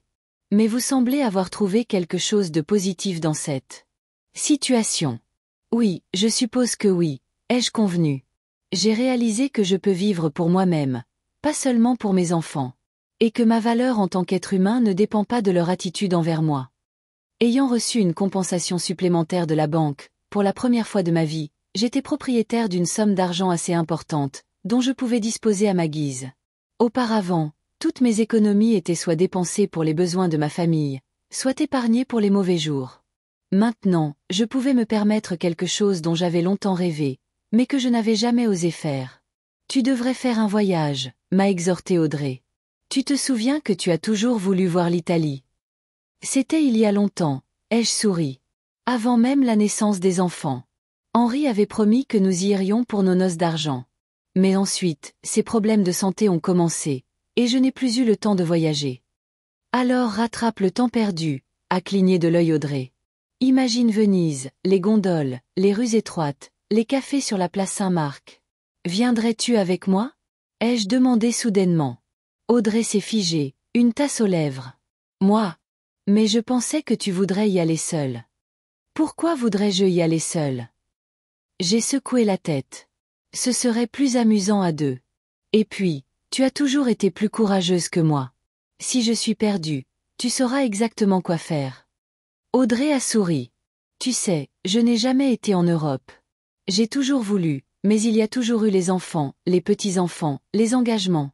Oui, Simone. J'irai. Bien, dis-je.